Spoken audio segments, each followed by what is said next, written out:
Well, I think we're live now. So, konbanwa, minasan. Good evening, everyone. And here is another episode of live album discussions, a long awaited one.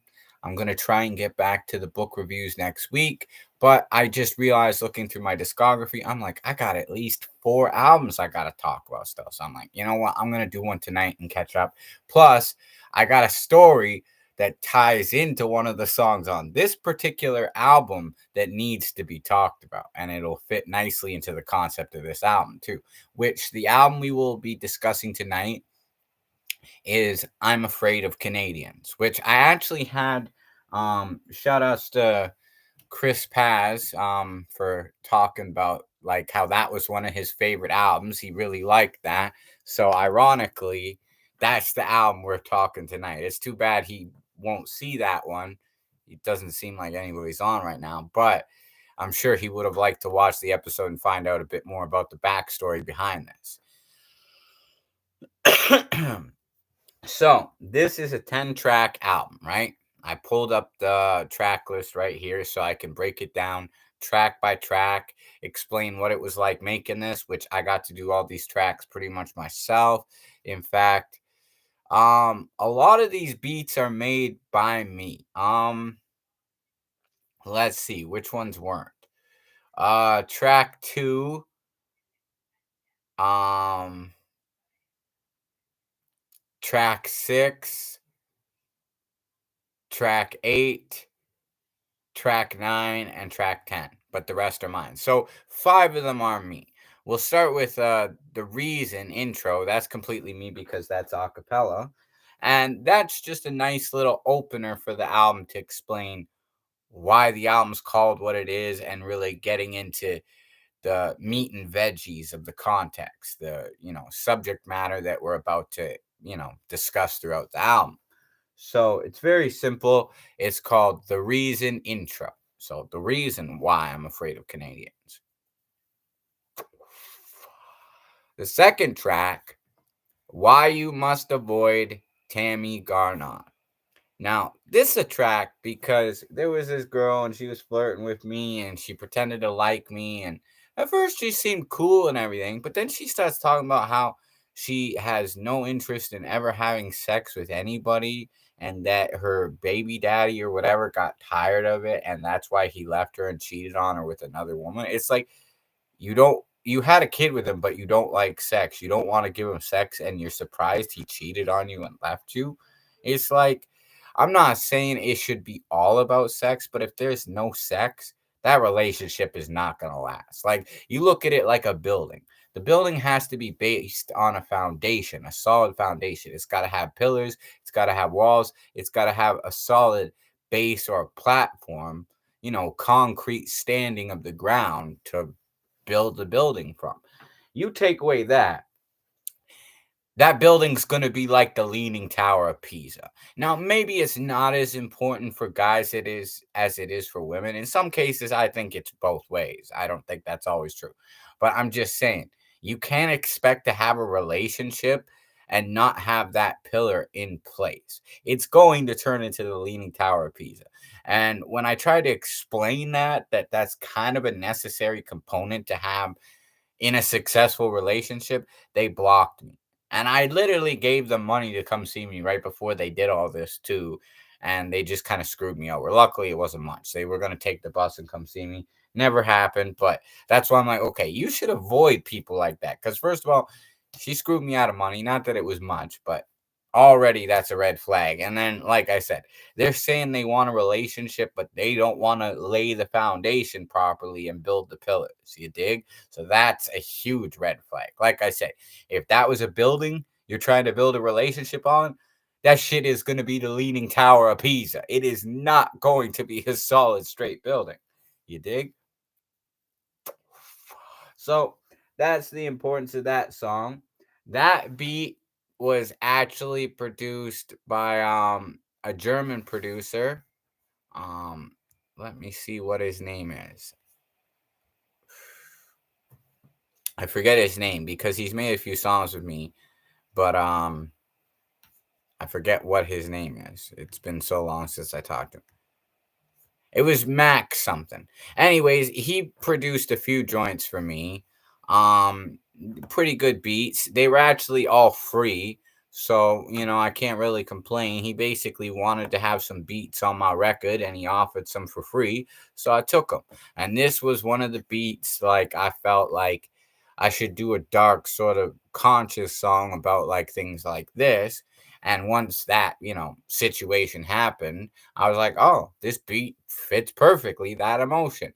So I wrote the song to it, laid it out, and Why You Must Avoid Tammy Garnon was born. So, yeah. And that's the thing. People better know if you're going to try and play games with me or screw me over, I won't hesitate to make a song about it. Now, if you're good to me, I might make the most wonderful song praising you. But if you fuck around with me or you screw me over, you do something bad to me, I'm going to make a song about that too. Because even my Buddhist mentor once said, that's a strength to me. If you could take any experience and make a song about it, you gaining something positive from it. Because then, even if you go through negative shit, if you could make a good song out of it, something positive still came of it. So that's a great way of looking at it. I'm like, if you fuck me over, I'm still gonna turn it into a positive experience. I'll make a song out of it, then I still win in one way or the other, right? More inspiration for me to make a track. Not that I want to make bad tracks about everybody, but if you fuck me over, you're gonna get a song about you and not a good one. Now, if you're good to me, you appreciate me, you treat me with respect, love, friendship, whatever, as long as it's all good, you're going to get a good song made about you. So it works both ways. You pick and choose. What kind of song would you want me to make about you, right? So that's how I look at it. Anyways, the next track, track number 3, Dueling on Overdrive, which it is a reference to playing Yu-Gi-Oh! I was kind of playing a whole bunch of cards nonstop with my nephews, and I was killing it. And I was playing it so much back to back, I was starting to get tired. Like, I was like, man, I'm just ripping the card games here. I need a break. I even competed in a tournament where I laid out all the different main characters from the first 3 seasons of Yu-Gi-Oh's decks, and I like won that shit. Like, it was actually amazing. I actually had some people with St. Joe's set up a place. We actually organized this as like a charity event, and then I was hosting it plus also competing, and I still won it. I beat 15 other people in this thing. So yeah, really good at Yu-Gi-Oh! I really love the game, and just the whole inspiration of dueling like crazy in that time period is what made me come up with the idea for the instrumental composition.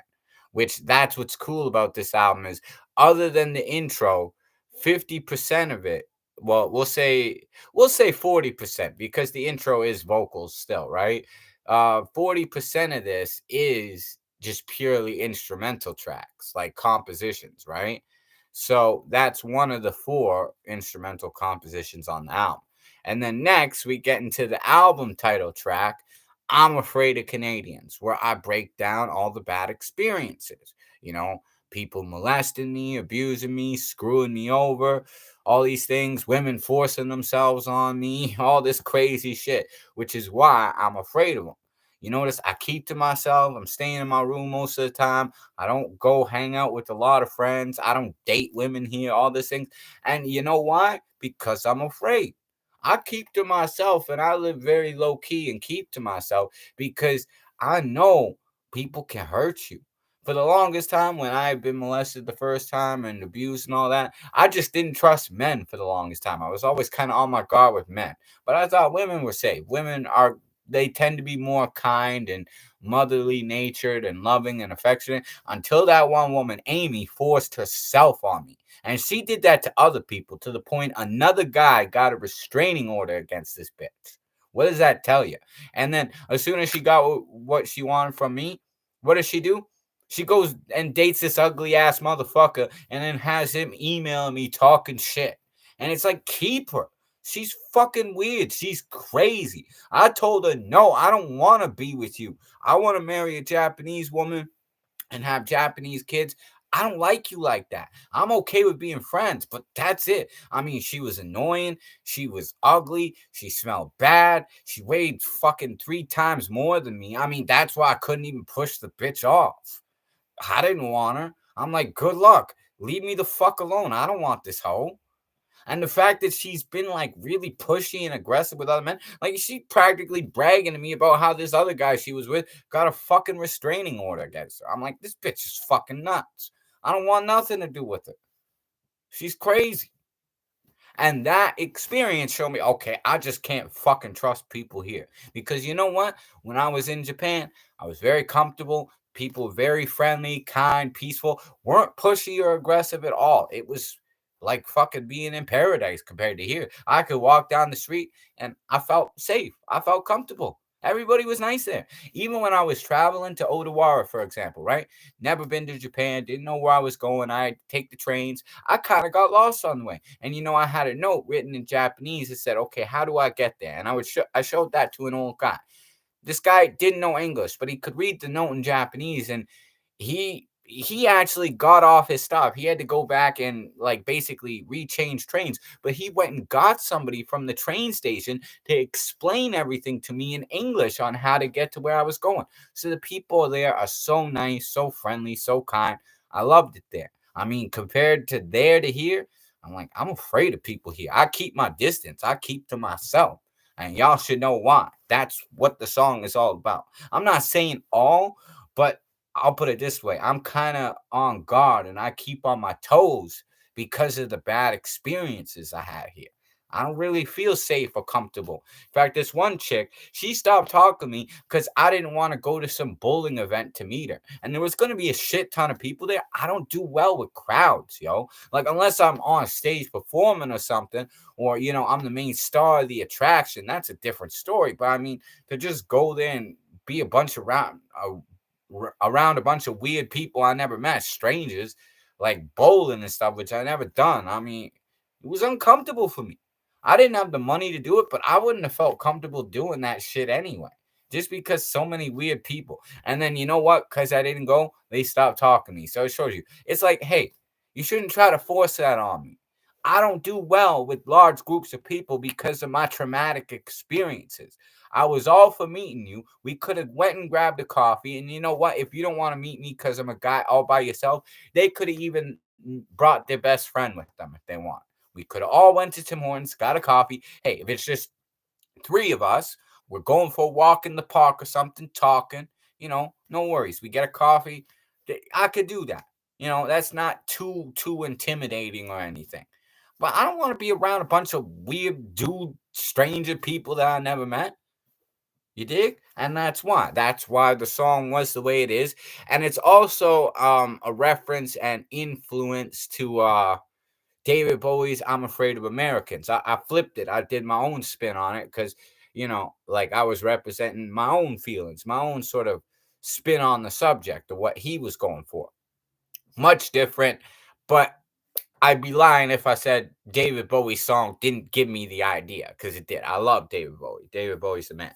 May he rest in peace, because the guy was an artistic genius in so many regards, right? Great actor, great artist, also a fantastic painter. I have his Outside album and he painted the cover, and like it's phenomenal. Like he was so talented with art. So I really got a lot of love and respect for David Bowie.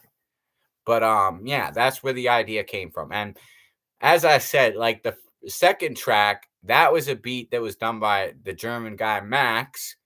Dueling on Overdrive was all my instrumental composition. I'm Afraid of Canadians was completely my beat. And then the next track we get into, because we're at the halfway point of the album, another instrumental composition called Reincarnation. Completely instrumental. I composed that all myself. And that, I felt like it showed growth. Like I had gone to Japan. I was feeling better about myself. Things were in a better state of mind. I was enjoying that, loving the idea, everything. And I really liked making that one because the instrumental, it's got like a sad, melancholic vibe to it because it's saying what life was before the change. And in a sense, like I feel reincarnated because, I have a new perspective of life, having gone to Japan, got to see more of the world, had a blast there. So it's like I'm reborn. I still take certain things from the past, certain vibes linger with me, But, I do see the world in a much better way now. So that's kind of the emotion and vibe behind that instrumental composition. And I really like that. And then number six, the sixth track, Fuck Sharon. Now, I made almost an entire album worth of songs for a girl named Shannon who played me. Played me like a fool and pretending to like me, and I'm making all these songs thinking she keeps liking me more as I'm making these songs. I make her pretty much a whole album, then she just ghosts me. She stood me up twice. Once New Year's Eve, the second Valentine's Day, which is kind of the reasoning behind why I hate one of my albums, My Unique Valentine, so much. It's not that it's not a good record. That was one of the worst experiences to make that record and get stood up and played like that during that time. But do I think the record's shit? No, no. I like the record. It's actually good. It's just that was probably the most unenjoyable time for me making a record. Like, you know what I mean? I really didn't feel good in that time making it. Not to say that the album was bad. I just was not happy or content making it because of everything going on. And finally, after ghosting me, playing all these games, then she chooses some other whack motherfucker over me. After pretending to like me, I'm making you all these songs. Then you choose some loser ass motherfucker who ain't shit compared to me, ain't got talent, ain't a gentleman, ain't slick or cool like me. And then I see her in a fucking convenience store with this motherfucker. I didn't even want to say nothing to her because I'm like, this the motherfucker you pricked over me? He's like all ugly, fucking looks like a skinhead. He got fucking tattoos and shit. I'm like, man, I look like fucking you know what I mean? I look like fucking George Clooney compared to this motherfucker. Like, seriously? You picked this dude over me? And then, yeah, just ghosting me, being a bitch, phony fucking ass cunt, and all this shit.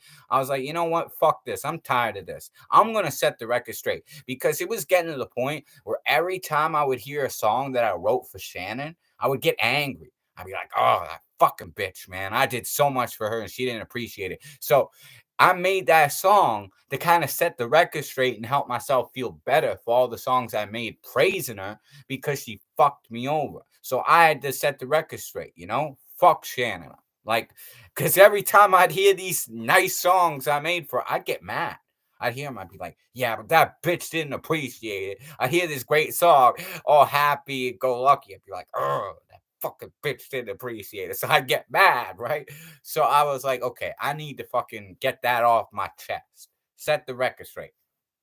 And that's exactly what that song's about. Now, this was another beat that got made by this was actually from a cat called Hot Rod. Hot Rod made this beat. And he did a pretty good job. It's got that dark vibe I was going for going with it. And yo, that's some real shit because that was kind of setting the record straight. You know what I mean? And then you know what? Since I made that song, now I can listen to those songs about Shannon and I kind of feel better about it. I don't feel as bad. Whereas before, when I was hearing all these nice songs, I was getting angry. Like, you know what I mean? I'd be cringing hearing it. Like, so yeah. And you know what? It's not even that she didn't like me. It's the fact that she pretended to like me and led me on for so long and then stood me up fucking twice and then goes and chooses this loose ass skinhead tattooed motherfucker over me, right? So yeah, that's where the problem came. And that's why. But once I made Fuck Shannon, I became a lot more at peace with whatever I did in the past. Because it's like I went through that. It was bad. I didn't like getting used and played like that. But at least where we are today, everything is square. The story is corrected. It was like that in the beginning, when they were acting all sweet and cute. In fact, they are even on one of my songs called Feel the Groove. If you listen to Feel the Groove, that's them talking at the end, trying to cheer me up and reassure me how much they like me. So just so y'all don't think I was crazy and I was imagining that they really like me. No, no, no. Go listen to Feel the Groove and listen to what she says at the end. You'll see I ain't lying. I ain't making it up. That's what I do. I keep shit like that. And I keep it for proof. Because I don't want people who, you know what I mean, they playing games and then they try to make me out the bad guy, which we're going to get to a situation like that in a second with one of the next songs too on this record. Because I went through something last night and I kind of delivered the finishing blow of contact and conversation with this person because enough is enough. But from the song that was on this record, which was made prior to this, you'll see the tension was already boiling.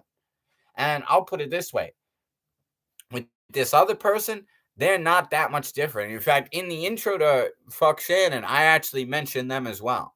Samantha Dixon. And we will get to that first. But yeah, that's track 6. And then the track 7 is Loneliness in G minor, which is another jazz instrumental composition. I like that one because it's short, it's sweet, it gets to the point, it really expresses the emotion. And I feel like it's a good instrumental composition to bridge the gap between these two songs, Fuck Shannon, and that's track number 7, Loneliness in G minor. And then we get to track number 8, World's Biggest Cunt, which is about Samantha Dixon. And as I get into this, okay, so this woman basically has been leading me on, pretending to like me, saying how she wanted to be my girlfriend since high school, and then always bailing. And then I gave her money in total when she needed money because she would complain to me about how her baby daddy was a deadbeat and how he cheated on her and got 2 other women pregnant and all this, and he beat her and stuff like this. Like, sob story shit. And I felt bad because I liked her for a long time. I did. But she would take this money and then she'd ghost me after. The only time she would come to see me is if I had money for her. And I even asked her the last time I saw her, because you know what? I would have had more respect for her if she was just straight up and honest. And I'm sure y'all can feel me on this, because I wanted to know, are you just using me for money? Do you not really like me? Because nothing has progressed with us. You saying you want to date me. We ain't even fucking kissed, right? No, no, no, I really do like you and all this. Never fucking saw me again after I gave her $200, which totaled it up to 900, meaning I had already given her 700 at that point. Different times, not all at once, but if she needed money, she'd ask me, she'd come see me or whatever, I'd give it to her. But she was playing me for a sucker, and females are bitches like that. So watch out, guys. Not all men are assholes, and not all women are saints. Just remember that. That's some real wisdom from the super commie guru Alucard. You dig? So yeah. And with this beat, that's another one Max made. And I really went off because you are an evil fucking bitch to do that to somebody, to play somebody like that, especially when you choosing fucking asshole men and then you actually have a nice guy. And then if they call you out on that, you try to flip the script and turn it around and make them seem bad. Like I even explained to her, I'm like, I really did care for you, have feelings, and have love for you. I mean, it wasn't just I wanted sex and nothing. I helped you with that shit because I had real feelings. I cared about you. I liked you. I thought you liked me. It's like if it was just about sex, I could have spent $200 and, gotten down with an escort for less and actually got something out of it. I didn't get nothing from you. And then she tries to turn that around and say, oh, yeah, you didn't really love me. You just wanted sex and all that. I'm like, no, no, no. You're twisting my words. You're saying the opposite of what I'm fucking saying. And I even showed this to one of my psychiatrists and my Buddhist mentor, and they agreed. She's showing what they call narcissist behavior. Basically playing the victim when you call them out on their bullshit. And tell me she ain't doing that. She's saying, I'm saying I only want sex and I didn't really love her. When I said the opposite, I'm saying if that's all I wanted, I could have spent less money and gotten sex. I didn't get fuck all from you and I gave you way more because I cared about you and actually had love for you. So just to clear the record. And then I said, look, you should just give me the money back or something because you know what? Clearly, you never liked me. And then she starts talking all this shit about how, oh, yeah, you're just a broke ass rapper. That's why you want the money and all this shit, like trying to be a hating ass bitch. And it's like, bitch, I'm all right. I'm good. I'm going to Japan. People, I got respect from my peers. I got songs with Iggy Azalea, songs with Hitomi Shimatani. I go to Japan. Like, you know what I mean? I got people that got love for me. In fact, me and the DOC, another great rapper, he got mad respect for me. And I've talked to people in the industry. I've got rappers and stuff that would make songs with me if I had more money. Now, I'm not saying I'm the most richest rapper in the world. I ain't fronting like that. But I'm all right. I'm good. I even said, you know what? You're such a bitch about that shit. Keep the money. You're a fucking loser. Go hoe your ass out on Barton Street because that's all you good for. And that's pretty much what the nature of that song is. And see, that happened tonight. That's what I'm saying. That song is almost an eerie foreshadowing of what was to come.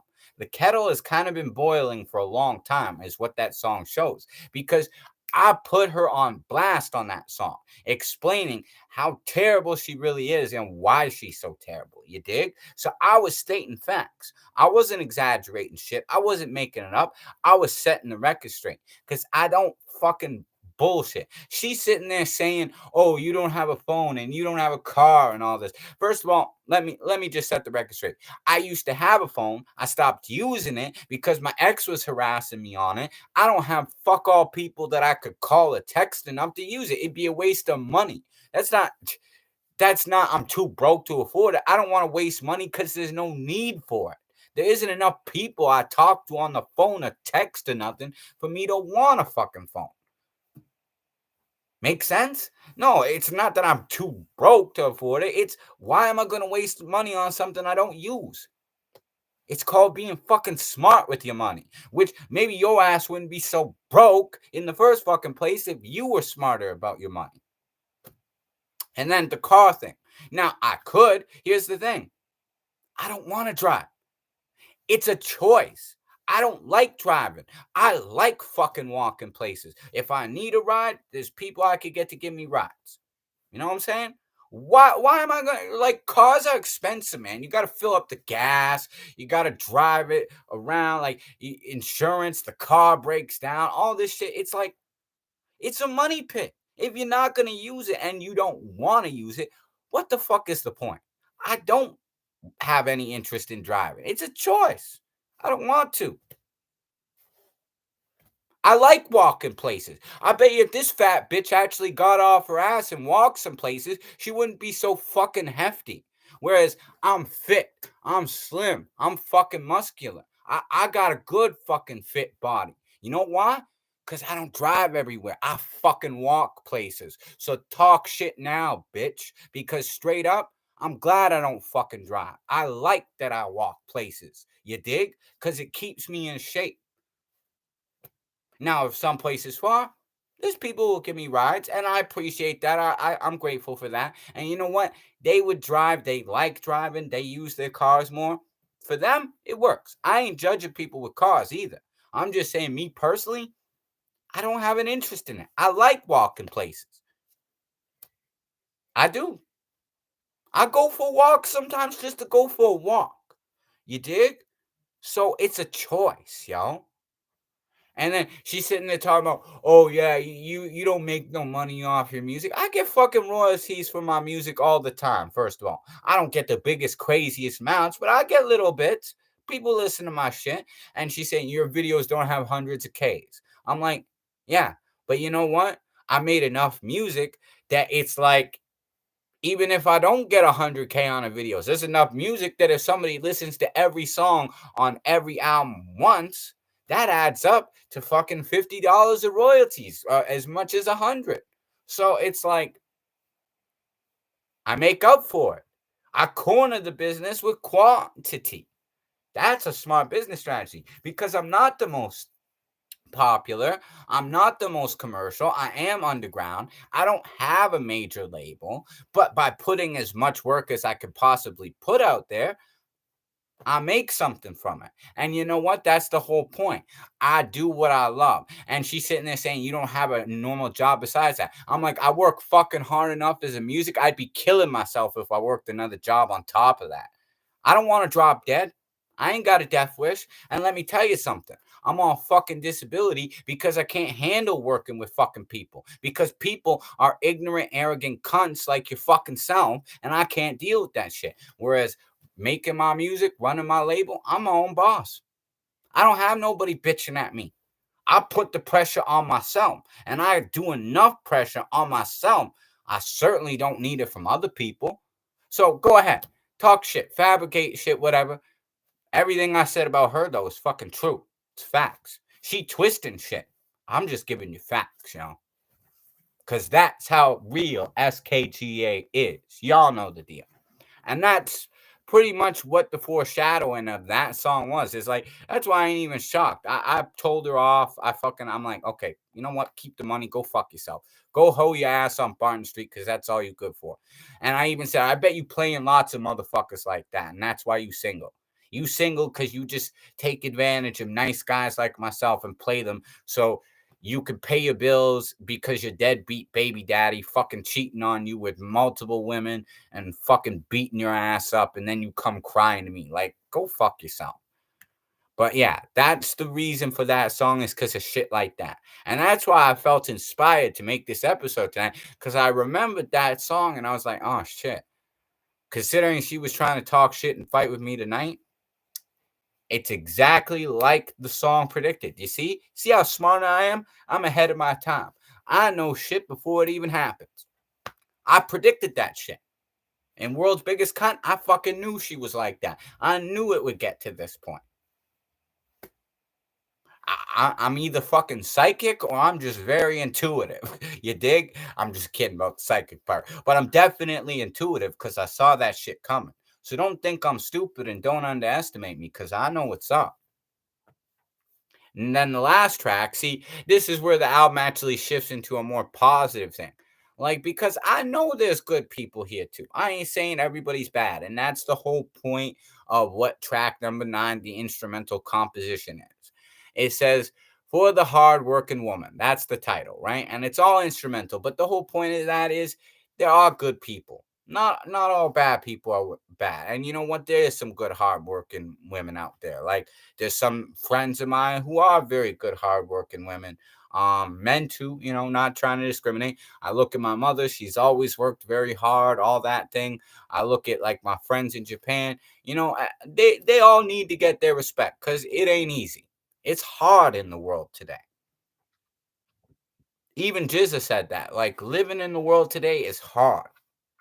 And that's real. And that's what that whole instrumental composition is pointing out. Like, they ain't all bad.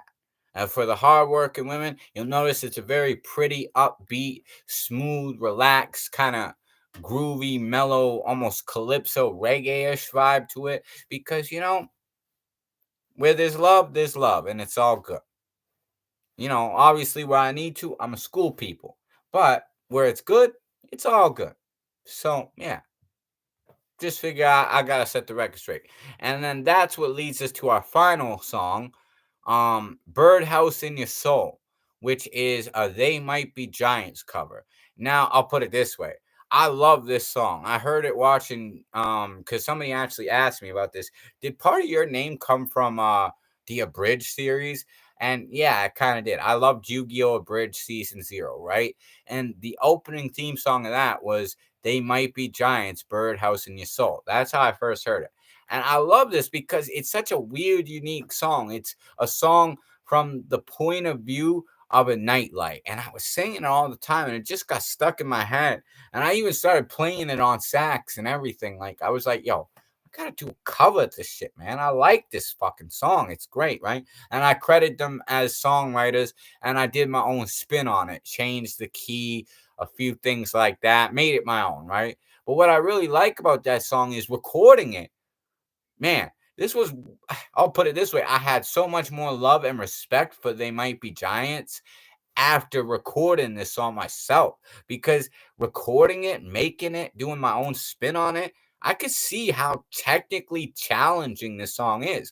For a catchy, what you would look at as almost like alternative abstract pop song, this song is complex as fuck, yo. It's so hard. Like, I had to lay out so many different tracks, especially near the end, through left and right, headphones and shit, just to get all the vocal parts the way the original song was. And it was challenging. And then I got to rip the sax solo. I got to sing it my own way, make it more of a bluesy jazz vibe of the version. Like, the version they did is more like pop, right? My version's more like jazz and blues. It's a completely different spin on it. And of course, I credited them as songwriters, and I love the song and not trying to take anything from them. I just thought I'd do my own version. And I love the abstract nature of that song because it's told from the point of view of a nightlight watching over you in the dark when you're sleeping and stuff. Like, I thought that was such an interesting spin on a concept, a different, unique idea for a song. And I really love that. And plus, there's so many abstract interpretations. The fact that one of the members, because there's two Johns in the group, right? One of the Johns, he said that he was inspired by Charles Mingus. Better get it in your soul. Birdhouse in your soul, right? And I love that because I'm a huge Charles Mingus fan. I got mad love for Charles Mingus, and I was like, man, that's deep, yo. That's so cool. And then as soon as he said that, and I re-listened to it, I could hear the influence there right away. And I mean, the symbolism in the video, what he's saying, the way he's trying to make the lyrics rhyme, and very abstract sort of message type of way. I love it. So I was like, yo, I'm gonna do my own spin on it. Of course, not trying to take anything, and I give full credit and rights to them. It's their song. They came up with it, just my cover. So no worries there. That's why I credited them as the songwriters too, just so that way there couldn't be no legal implications. I see so many artists, they cover people's songs or they sample people's songs, and they don't even credit the original artist as songwriter. And you can't do that. You can't do that because that artist could sue you. If you don't credit them and you took their idea, you could sue them. Whereas even if it's very you know, minute what your influence from them to do it, you should still give them credit anyway. Without them, you wouldn't have the song. That's why there's only a couple songs I covered. In fact, when we get to a later episode of these live album discussions, I'm going to explain to you the one time that there actually was an issue, even though I tried to credit the original songwriter and, you know, uh instrumental composer. But the cool thing is I did end up releasing that album on YouTube as just a free listen. It's the same thing with Birdhouse in Your Soul. It can't be monetized because it is a cover, meaning I can't make money off it, but I just wanted to do my own spin.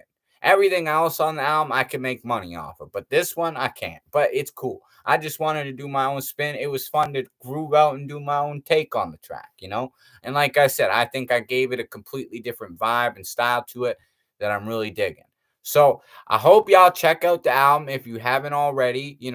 It's in my playlist, which I will put in the comments after this video. You can listen to my entire discography. The album is among them. It's 10 tracks, all very real. They're very personal. Like I said, I remember Chris Paz actually telling me that he really liked that record. So you know people like it, and that's good. I'm digging it. And of course, we got 3 more episodes just to catch up to what I've released so far.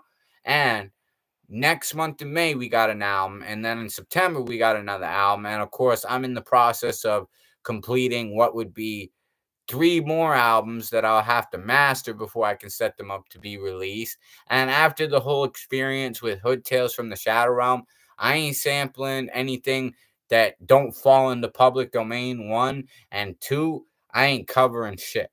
Just for the record. So whatever I have done as far as covers or samples, enjoy it, because that's it.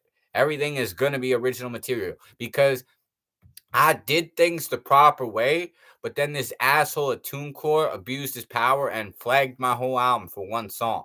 So you can't trust these fucking people. That guy's got a bone up his ass, and like he just wanted to fucking start a grudge with me and beef me or something. Probably because he's a fucking loser who can't get it up for his wife at night or some shit. And they let assholes like that at TuneCore abuse their power. So watch out for that, people. If you're an aspiring artist and you're going to go to TuneCore, be careful. And if they assign you a guy named Colton to handle your release, tell him you want somebody else. Seriously. Don't let this fucker handle your release, because he's a prick. And he will abuse his power if you even say something slightly honest towards him that he don't want to hear.